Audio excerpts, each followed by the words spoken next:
ലോക്സഭാ തെരഞ്ഞെടുപ്പ് അടുത്തു വരവെ പ്രതിപക്ഷ സഖ്യമായ ഇന്ത്യ മുന്നണിയിൽ സീറ്റ് ചർച്ചകൾ സജീവമാകുന്നു. കോൺഗ്രസും സഖ്യത്തിലെ മറ്റ് പാർട്ടികളുമായുള്ള സീറ്റ് ധാരണ സംബന്ധിച്ച ചർച്ചകളാണ് പുരോഗമിക്കുന്നത്. പക്ഷേ കോൺഗ്രസിന്റെ യാഥാർത്ഥ്യബോധമില്ലാത്ത ചില കടുംപിടുത്തങ്ങൾ കാരണം സീറ്റ് ചർച്ചകൾ വഴിമുട്ടുന്ന തരത്തിലേക്കാണ് പോകുന്നത്.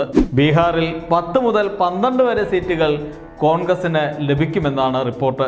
ഇടത് പാർട്ടികളുമായി ചേർന്നാണ് മത്സരിക്കുന്നതെങ്കിൽ കോൺഗ്രസ് 15 സീറ്റ് വരെ ആവശ്യപ്പെട്ടേക്കുമെന്നാണ് സൂചന.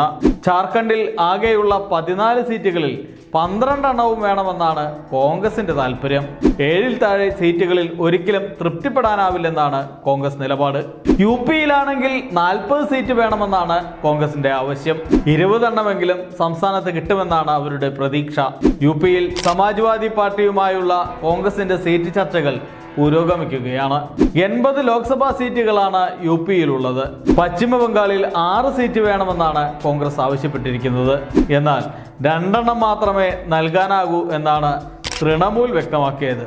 പക്ഷേ 2 സീറ്റിൽ തൃപ്തിപ്പെടില്ലെന്ന് കോൺഗ്രസ് അറിയിച്ചു കഴിഞ്ഞു. പഞ്ചാബിൽ ഒറ്റയ്ക്ക് മത്സരിക്കുമെന്ന് ആം ആദ്മി പാർട്ടിയും പ്രഖ്യാപിച്ചിട്ടുണ്ട്.